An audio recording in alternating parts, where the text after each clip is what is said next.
All right. Hello, everybody on Facebook Live. My name is Daniel Martinez, and I am excited as your new coalitions director for Libre.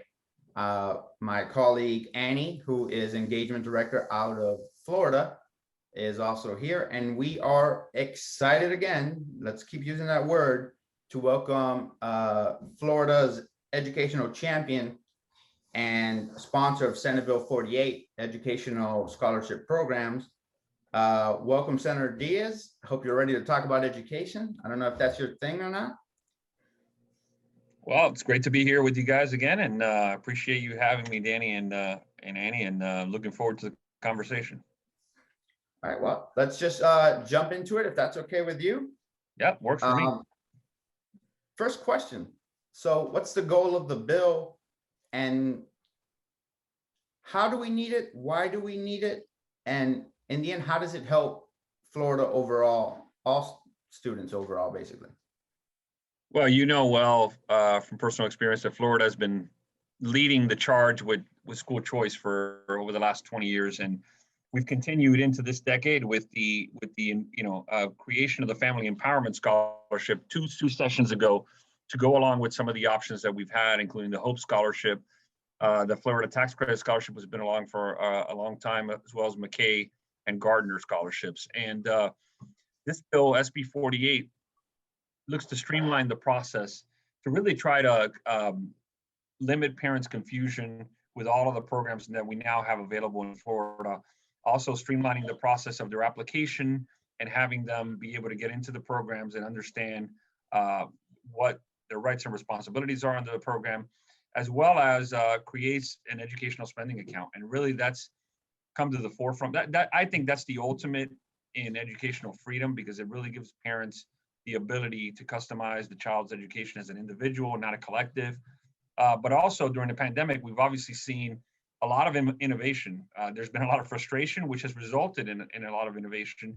And I think this puts Florida on the forefront of allowing parents to guide that education and to deal with some of the issues that came up during the pandemic, some of the innovations that flourished during the pandemic.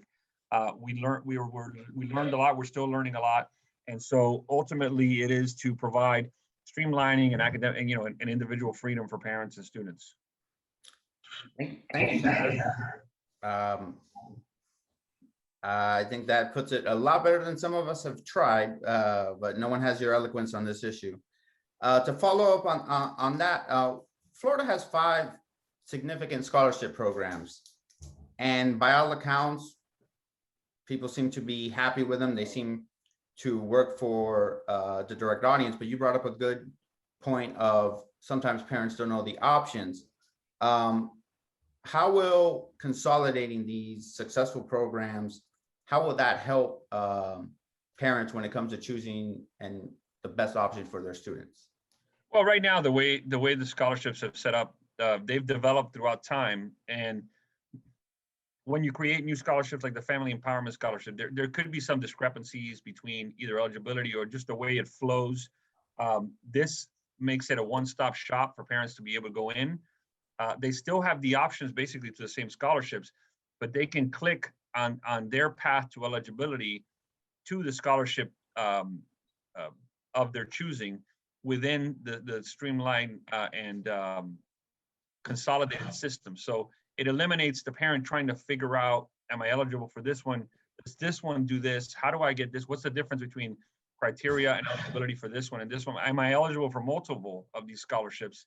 And I think that's important, because it's one thing to make scholarships available and put them in the statute and have them in Florida, but there's another whole thing to the operational piece of making sure that the parents that, the families that you're targeting are able to really take advantage of the application process, of the scholarship, of getting through without confusion. And so I think this takes a big step in providing that the scholarships that you mentioned that we've had across time in more of a one-stop shop operation, where parents can have access to the scholarships, to the applications, and really get their questions answered with the scholarship funding organizations.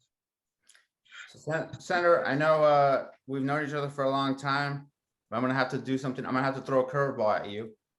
And I'm going to have Annie in Espanol preguntarte algo que es muy importante cuando ella está hablando con la gente en el pueblo de ella, en la comunidad de ella. So, Annie, floor is yours. Buenas tardes, senador, y gracias por el tiempo, ¿verdad?, que ha sacado para estar con nosotros. Pero me Un placer, gustaría un placer. preguntar, gracias, me gustaría preguntarle, ¿en qué beneficia esto a nuestra comunidad hispana? Yo sé que durante la pandemia hemos visto cómo el sistema de educación, ¿verdad? Y nos hemos dado cuenta de muchas fallas que tiene el sistema, y usted habló de innovación dentro del sistema y todo, pero ¿cómo entonces esta propuesta, SB 48, puede ayudar a las familias hispanas? Y si nos podía explicar un poquito lo que significa el ESA y cómo también puede entonces en beneficio a la comunidad hispana. Sí, mira, para la comunidad en general, pero especialmente para la comunidad hispana, sabemos que la educación es una cosa primordial y muy importante. Muchas de las familias hispanas o son primera generación en este país o segunda o tercera generación, pero han venido a este país buscando la libertad, oportunidad y qué mejor oportunidad que la educación.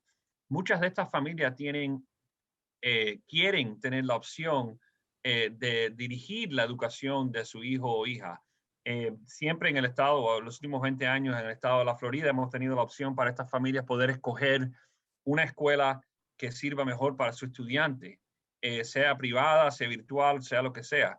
Pero también hemos visto a través de la pandemia y anterior de la pandemia que muchas de las familias tienen valores y quieren poder enseñar a sus hijos o hijas en una manera donde puedan tener un poco más de control sobre la educación del estudiante individual. Lo que hace la cuenta, el ESA, que es una cuenta no es una cuenta de ahorro, pero es una cuenta donde el dinero que está aportado para la educación del estudiante pasa al control de los padres. Y entonces pueden escoger de una lista de opciones que existen. Para estar claro, no reciben el dinero directamente y pueden empezar a usarlo, sino tienen que entrar dentro de la lista de actividades aprobadas y entonces pueden escoger un menú de opciones para el estudiante o la estudiante y mejorar el aprendizaje en sí, la mejoría del estudiante.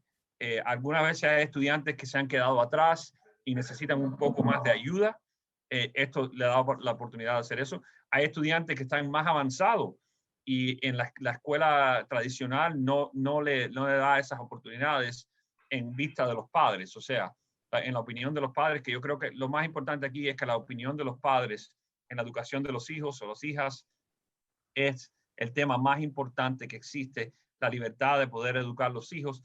Así empezó la educación en los Estados Unidos, para mejorar la población, para poder mantener una república democrática como tenemos.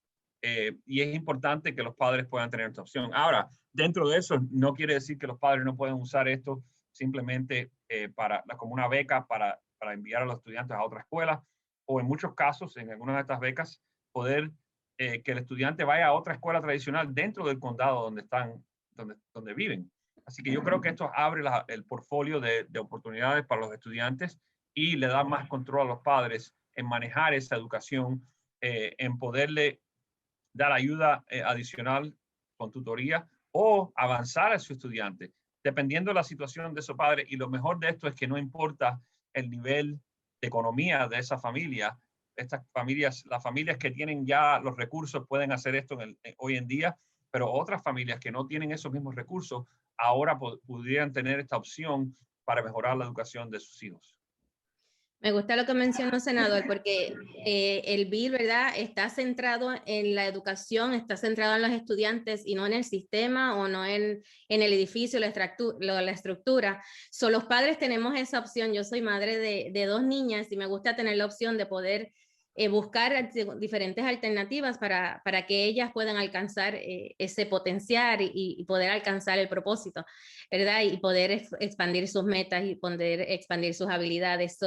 Me gusta mucho esta bill, SB 48 y ¿verdad? Lo que intenta, ya mencionó que está abarcando a todo tipo o pretende abarcar a todo tipo de estatus. También estamos viendo diferentes innovaciones, o también va a ocurrir, por ejemplo, para padres que estén haciendo homeschooling, para los pod schools, para otros tipos que no necesariamente son las escuelas tradicionales. como mencionaste, exactamente eso, le da la oportunidad a los padres de poder escoger una de esas opciones, la escuela privada, los pods, tutoría. De verdad le da una libertad a los padres poder diseñar el curso de estudio para los niños y poderle mejorar la educación y el progreso que hacen en su carrera académica. Perfecto. Dani, yo sé que tú tienes otra preguntita por ahí. Well, the senator just answered questions 3 to 25 in Spanish, so I appreciate that. And That's awesome. one final question for you, Senator. As always, you're at the forefront of most of these educational issues, and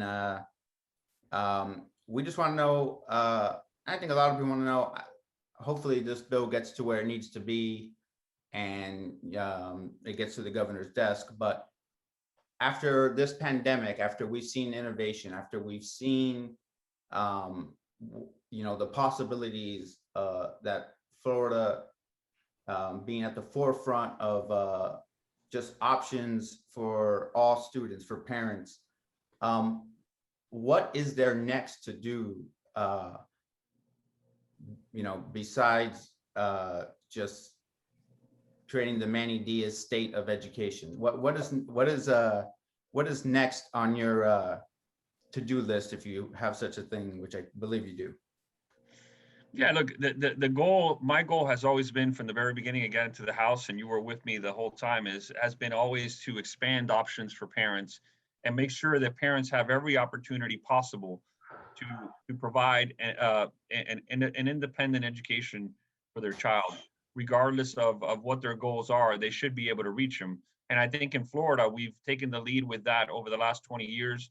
And the goal is to continue to lead, to continue to provide, tweak, and make those options available for every parent, regardless of socioeconomic status. We always hear regardless of zip code. In the traditional model, parents who have the means can move to a neighborhood with a better school. In this model, it actually allows parents, regardless of their socioeconomic status, to be able to make those decisions in the best interest of their child. And I think that when we're talking about funding the student and not institutions, that's how we do it. Having an overall educational system that serves the student is the end goal, and we'll continue to strive to move in that direction. Well, thank you, Senator. Hopefully, you will be available for us as this bill moves along the process, and we love following your work. And some of your previous staff members are doing tremendous work as well. So I can see that. Thank you, sir. And hopefully we can keep everyone up to date. Everyone always has a lot of questions on these issues. And so I want to thank you for your time. And I want Annie to close it out en español, por favor. Bueno, gracias a todos los que se han estado conectando con nosotros en esta conversación de educación. Gracias al senador Díaz por sacar este tiempo. Sabemos que vamos a seguir vigilando y siguiendo, ¿verdad? Este SB 48 y a ver, hopefully va a llegar hasta el escritorio del gobernador, así que vamos a llegar hasta allá. Y las personas que nos están mirando pueden seguirnos a través de las redes sociales de la misma manera. Estamos en Facebook como Libre Florida y también en Twitter, y ahí van a estar pendientes de todas las cosas que estamos haciendo. Y esta tarde también tenemos otra conversación a las 6:30 de la tarde en vivo también en nuestra página de Facebook. So manténgase conectadito a todo lo que estamos haciendo. Gracias, senador, por su tiempo, y espero que podamos conversar nuevamente. Gracias, Dani Martínez, por hacer esto posible de la misma manera, y gracias a todos por haberse conectado. Un placer, y gracias a ustedes por el trabajo que están haciendo, informando y dándole la información a los residentes del estado de la Florida y el país entero. Gracias, senador. Gracias. Thank you, guys. Appreciate it.